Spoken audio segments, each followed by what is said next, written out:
Well, good afternoon, fellow travelers. How are y'all doing today? I was sitting here thinking about a wonderful discussion that I had with my wife a couple days ago, and a phrase that a friend said to me that you can either be right or you can be happy. And just thinking about what a what a terribly correct statement that is in life, and what the heck does that even mean? Um, so let me explain this a little bit because I think that this is a huge deal for many of us. You know, have you ever been in an argument where you do not want to admit that you're wrong and you believe that you're right about something, and you are fighting and arguing that you are the right here, and you know you are. And have you ever been in the point in that argument where you realize that you're actually wrong and the other person's right? What do you do in that situation? Because that is that's a humdinger of a situation. Um, do you keep fighting? Do you keep arguing for whatever it is because you just don't want to admit that you're wrong? Or are you able to be like, yeah, you know what? Okay, you're right. I'm wrong. Because that ain't easy. That is not an easy thing to do.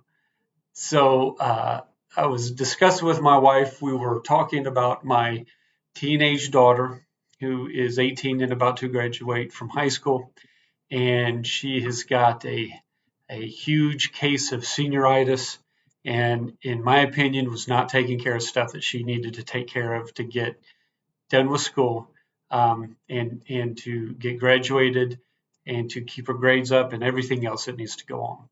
And I was telling my wife that we needed to get on her, and we needed to make sure that she was doing all the work that she needs to be done. Maybe we need to take her phone away from her. Maybe we tell her she can't go out with her friends or whatever. That we've got to make sure that she gets all this stuff done. And my wife says, "No, Tom, I don't think that we should do that. I think that she's 18 years old. She's going to be on her own next year, and she needs to learn how to either do it on her own or fail on her own." And boy, I was like, that is the most horrible idea that I've ever heard right there. Because, of course, I'm horrified that she's going to screw it all up and screw up her future. And she's already been accepted to a college she wants to go into, and she's doing just fine. But I didn't want to let go of that idea that my way was better. And we were arguing, and it's getting very heated, the argument. And about halfway through, I realized that my wife was right, and I need to let my daughter fail at this. And I'm realizing this as I'm mid argument, explaining to her why she is so wrong about what she is saying. And fortunately, I've been working on this stuff for a long time, and I've gotten pretty good at admitting when I'm wrong in life. 5 years ago, I would have probably argued to the very end, and we would have gone to bed mad at each other, me and my wife. Nothing would have been resolved or fixed, and it would have just been a horrible fight.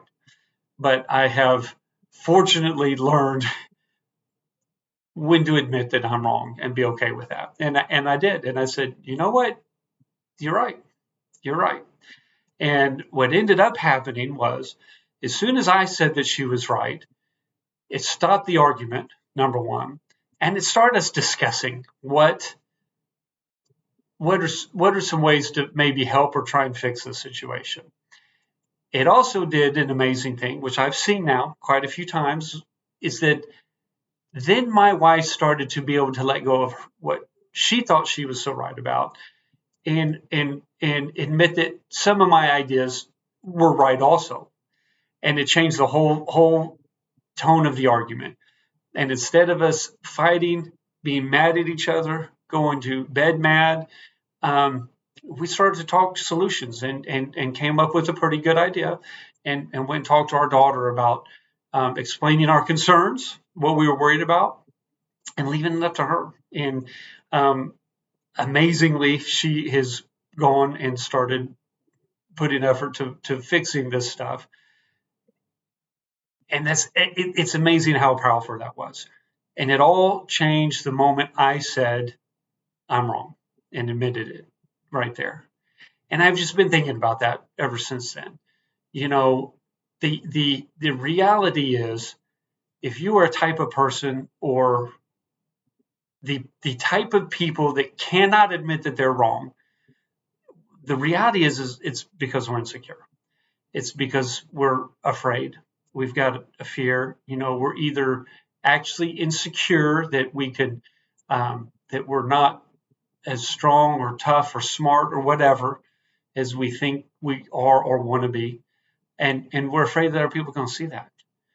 Maybe we're even afraid that if we admit we're wrong now, or realize it and accept it, then we got to look at what else we're wrong at in life.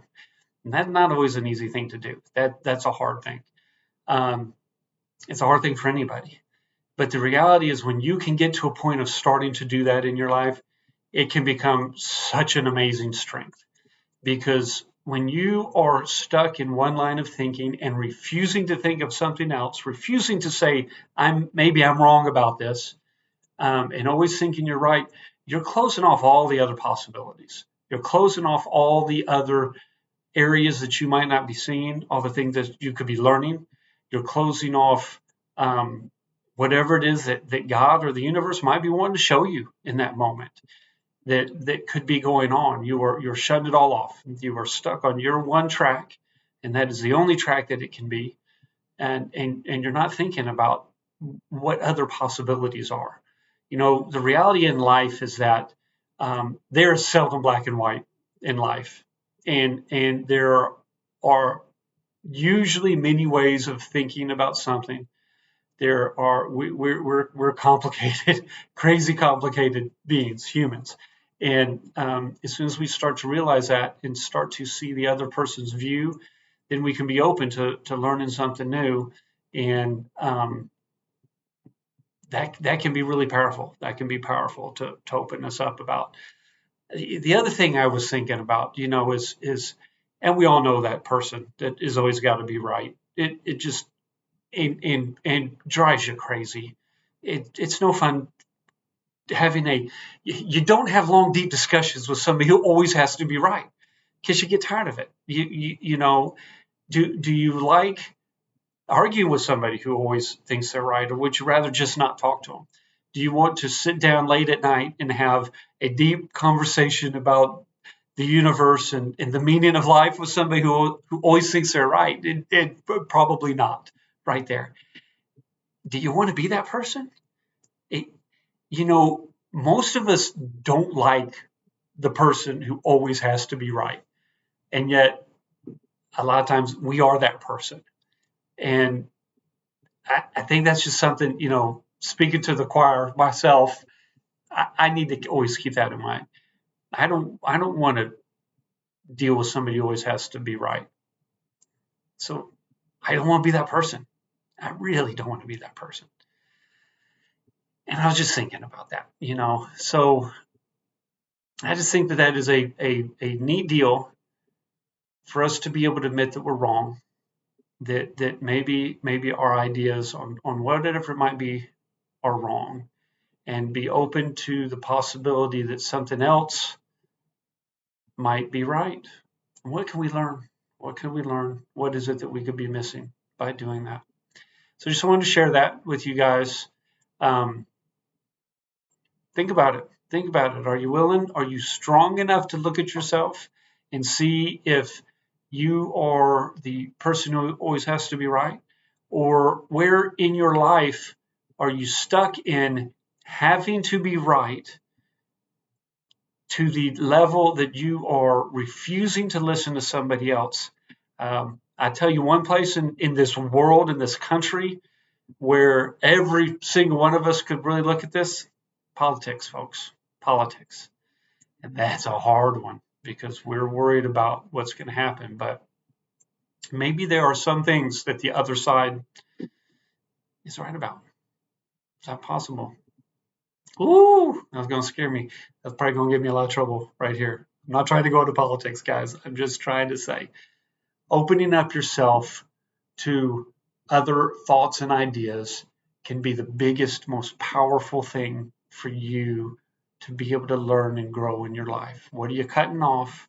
What are you not learning that you could be by admitting that you're wrong and maybe listen to somebody else's opinion for a little while? So just want to leave you guys with that. Maybe that rang true. Maybe that brought some ideas. Please leave me a comment if you did. If you liked it, let me know. And if you think about it, if you enjoyed that, please subscribe. I would love to talk with you guys later. So have a wonderful day. We'll talk to you all soon.